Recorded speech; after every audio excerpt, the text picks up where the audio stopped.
Okay, this video is Carbohydrate Nutritional Biochemistry Part 1. We're going to talk about the biochemistry related to advanced glycation end products. Here's just a list of the amount of advanced glycation end products in foods. There's two sets of them that we mostly think about. The ones produced in the body, especially due to hyperglycemia, high blood glucose levels, and there's also some issues with fructose. Then there are the advanced glycation end products from food. So they're especially common in fried foods and especially common in high protein, high fat foods. So look at bacon, like 12,000 per serving, off the charts. So in general, all the animal foods, especially if they're fried, have much higher levels of advanced glycation end products related to cooking. With the browning of a food, when you cook it, that's partly what these glycation end products are. And they actually taste good, but they're not good for one's health. And some of them are absorbed. Olive oil is bad. All these fatty things, mayonnaise, avocados are bad. When you start getting down into fruits and vegetables, they're very low, and you want them to be low. So anyways, we'll go into what this all means here now with the next couple of pictures.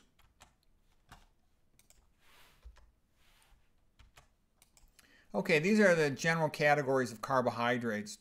Monosaccharides have a single sugar unit, and that's just like your glucose or your fructose. Or galactose. Disaccharide is 2 sugar units. So the classic one, white table sugar, cane sugar, beet sugar, it's all sucrose, and that is a glucose molecule and a fructose molecule bound together. So lactose, the milk sugar, is also a disaccharide, a glucose and a galactose. Maltose is just 2 glucose stuck together. You'll sometimes hear that word used, and there's sometimes versions of that added to foods. Oligo just means, oligo means a few, oligosaccharides, so 3 to 10 sugar units. Dextrins are primarily breakdown products of starch from digestion. You'll hear that, and they're different lengths, and they can be limited in certain ways. You'll see those sometimes in food, limited dextrins, maltodextrins. That's what that's all about. And then polysaccharides are many sugars all joined together, and there can be hundreds and hundreds of them all joined together. Starch is the classic one that we eat. Amylose is a straight chain, slower to digest because the enzymes have to work on the ends. Amylopectin is branched, and when it's branched, the enzymes can get more rapid access to the ends, so that'll be digested faster. Fiber has a different type of connection between the sugars. Even though it's glucose, they're connected in a different way that we don't have enzymes to digest, human enzymes. But the bacteria in our colon can process the fiber. Glycogen is how we store glucose in our body, and it's highly branched, and all the branches means that it can be broken down very quickly when necessary for energy in a fight or flight moment.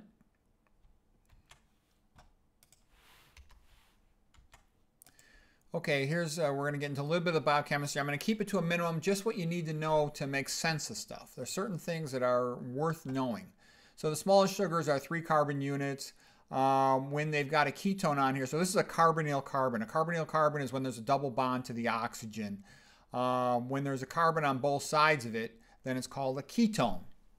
All right, when the double bond to the oxygen is at the end of the molecule and there's just a hydrogen also coming off that carbon. All carbons form four bonds. So this one has 1 to this carbon, 1 to this hydrogen, and 2 to this oxygen.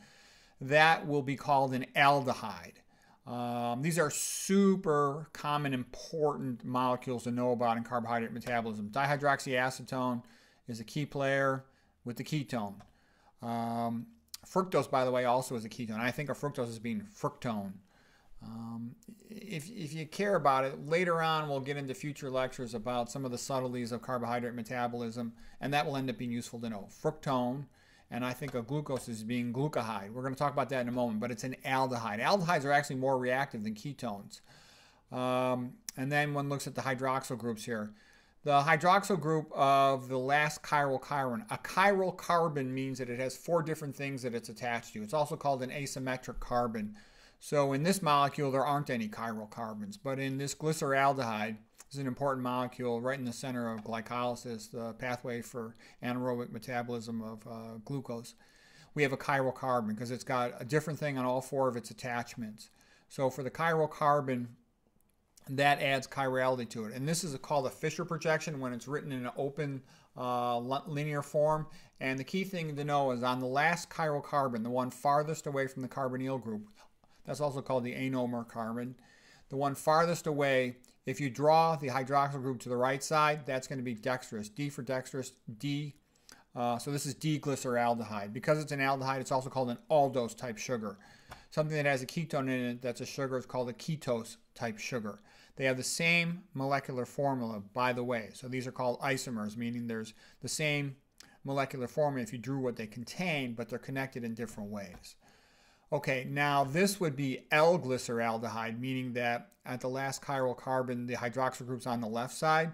But in nature and in the human body, almost all of your sugars are going to be of the D form, the dextrose form, which means the right-sided when drawn in the linear configuration.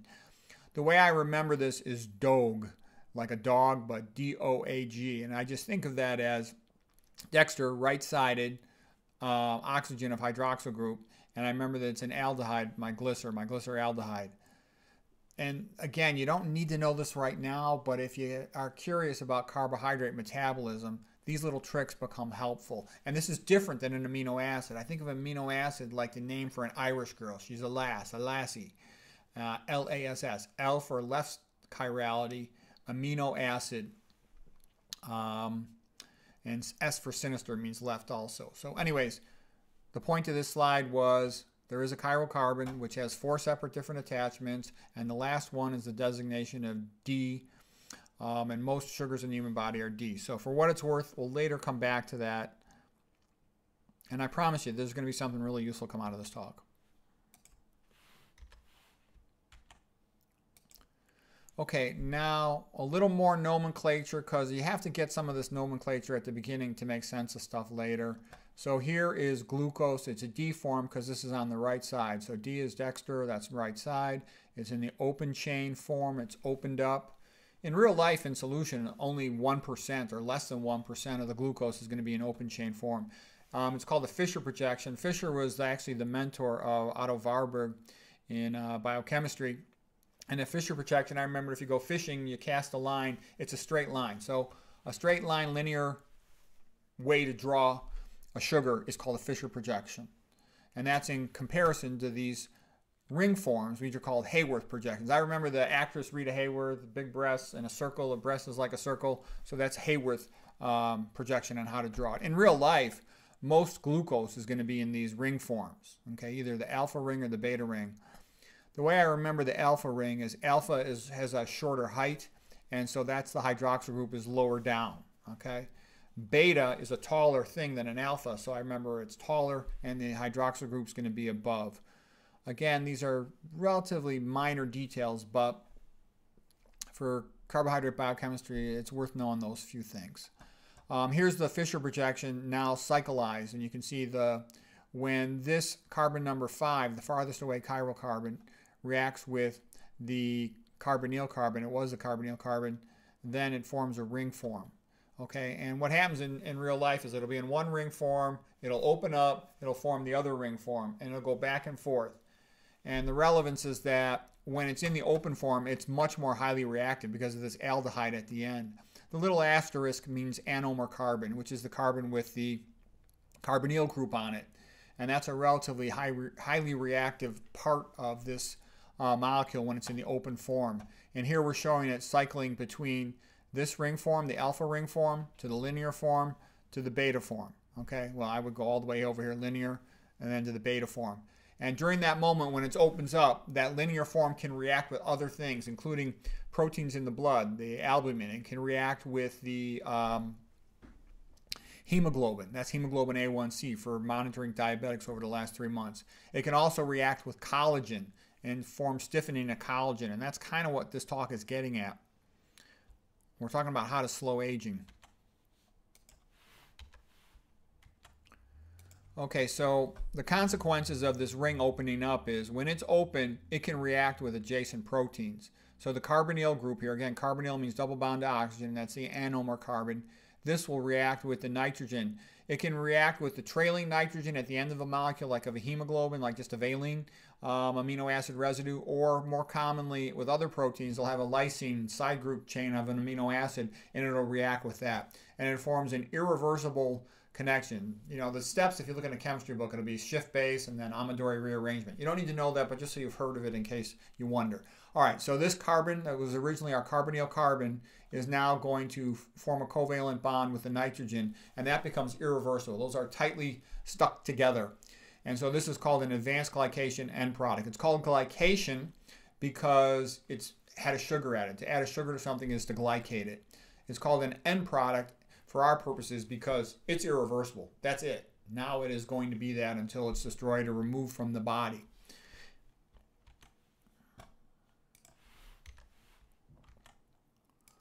Okay, now here's an article about advanced glycation end products and diabetic complications.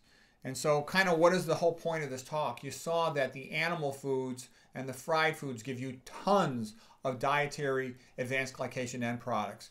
Plus these same high-fat foods elevate your insulin resistance, which then blocks the uptake of your cells, your skeletal muscle and other cells with glucose type 4 transporters, so that the glucose can't get into those skeletal muscle cells, some of your brain neurons, and a few other locations, and that drives up your blood glucose. When your blood glucose is high, the extra blood glucose in the blood, some of it will be in open form and it'll start reacting with other things, forming these AGEs. So this is another reason why it's obvious, if you look at the biochemistry, you want to minimize dietary fat. There's so many people on the internet that are full of BS, ignorant or liars, that are telling people to eat high-fat diets, and there are very good reasons why you don't want to do that. Okay, so here's a paper about advanced glycation end products and diabetic complications. This is from the Korean Journal of Physiology and Pharmacology, February 2014. Glucose forms covalent adducts, AGEs, known as glycation AGEs.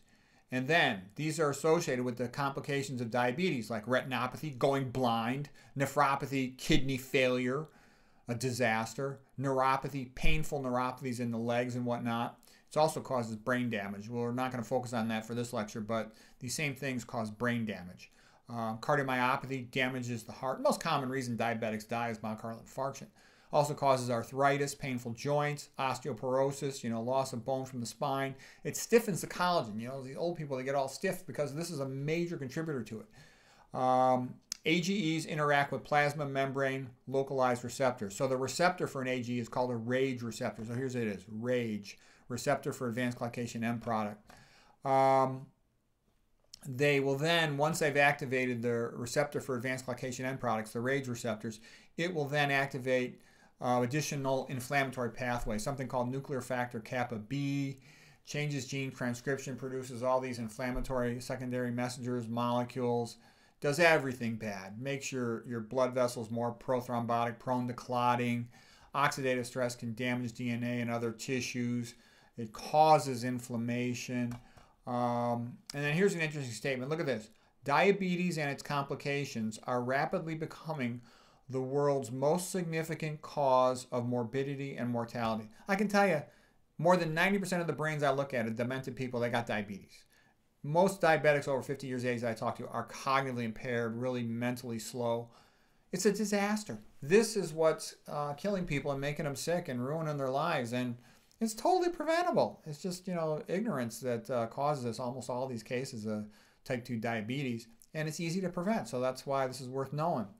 The cells expressing high levels of glucose transporter type 1, such as vascular endothelial cells, are unable to regulate intracellular glucose concentrations and are thus most susceptible to hyperglycemia-induced damage. So, okay, what am I talking about there? Your skeletal muscle cells and your muscles, they'll only take up glucose after eating a meal when they're sensitive to insulin. The glucose type 4 transporters are in a vesicle and they then merge up to the plasma membrane of the skeletal muscle upon the signal of insulin to say that it's time to do so. Okay, so those cells only take up insulin when they're insulin sensitive. They can also get it from exercise, but the point I'm saying is they're not going to get overwhelmed by glucose initially because of their their glucose uptake is regulated. But the endothelial cells lining your arteries, they are not regulated. They're always active. And whatever your blood glucose level is, they're going to take up more glucose in proportion to that. So if you're running constant around the clock high blood glucose levels, you're going to put too much glucose into those cells and it damages them. Just like elevated fat in your skeletal muscle cells causes reversal of electron transport, excessive amounts of glucose uncontrolled going into your endothelial cells and into your peripheral nerve cells and in some of your kidney cells is going to cause overwhelming of the electron transport chain with reversal of electron transport, reversal of Krebs cycle, reversal of glycolysis, a metabolic disaster. So what starts this whole process? Dietary fat, okay? And dietary AGEs, okay? You don't want this stuff. Mesangial cells overexpressing GLUT1, plus your blood-brain barrier has GLUT1, so you're flooding your brain with this crap. You don't want that. So here it is. Protein glycation reactions leading to advanced glycation end products are thought to be the major causes of different diabetic complications. Yeah, these things are a metabolic disaster.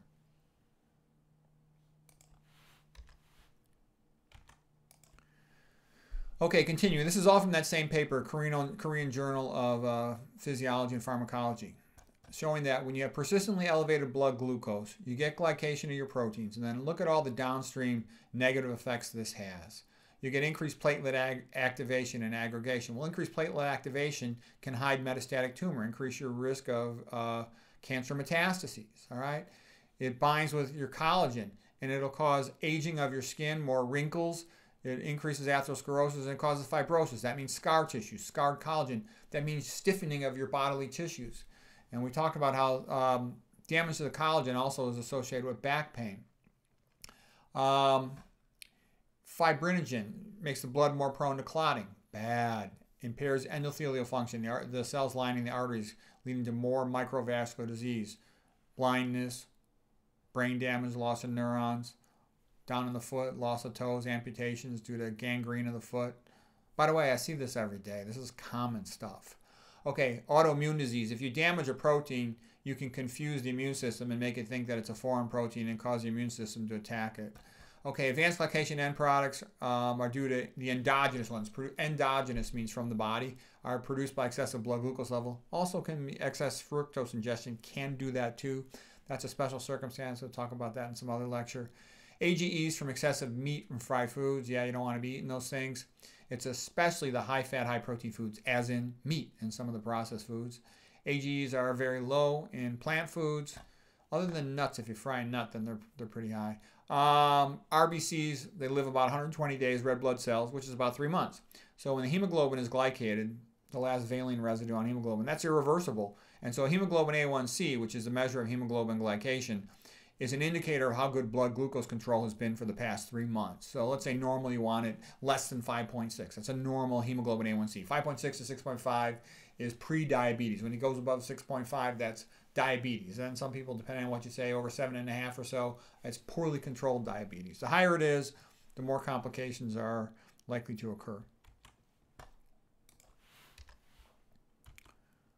Okay, so let's just take one last look at these foods here. Look at this. Fried bacon, 12,000 units of AGE per serving. Hot dog is in that ballpark. Fast food cheeseburger from these fast food places. I didn't include the brand here, but it's one of the famous ones everybody that eats fast food goes to. 8,000. Grilled beef in the ballpark. Cheese up in that ballpark. Salmon broiled. Walnuts roasted. So if you roast walnuts or almonds or peanut butter, they're pretty high up there. That's another reason why I don't eat that stuff. Because a lot of people ask me about nuts. Oh, nuts are healthy. I don't think nuts are that healthy. Now, don't get me wrong. These are roasted, so a raw nut would be better than this, significantly better than this. But the excessive amount of fat in nuts, and I think nuts are quite overrated, by the way. And I think they had some funding of the Seventh-day Adventists. So you're going to hear, oh, nuts recommended. They're not as good as people think they are. A lot of the research on nuts has been industry funded. There's more to nuts. We won't talk about it in this lecture, but my opinion after studying them a bit is they're overrated. I might have a teaspoonful or a tablespoon on a holiday if I'm, but I would not eat them on a routine basis. You don't want all that fat, would be my opinion. Okay, olive oil's got a lot. Same with mayonnaise and avocados. High-fat foods have a lot of AGEs. They just tend to. If you toast a bagel, you're going to get them up there. A baked potato's got a lot more than just a white boiled potato. Oatmeal is, got about 20, still pretty low. I think oatmeal is a good food. A little higher in fat than the other starches, but still pretty good food. Apples about 13, quite low. White rice, banana, carrots, all real low, like around 10. So anyways, that's the point. Avoiding high-fat foods, high-protein foods, fried, baked foods, all the animal foods. You dramatically lower your AGEs, advanced glycation end products. You dramatically lower your risk of type 2 diabetes. You will improve blood glucose control in a type 1 diabetic, so you'll be likely to need less insulin dosages. And in the long run, this helps keeps all your arteries open and keeps your collagen from being stiffened and scarred and fibrosed. So you'll be more flexible, you'll be more young looking, you'll have less wrinkles. It's all good avoiding this stuff.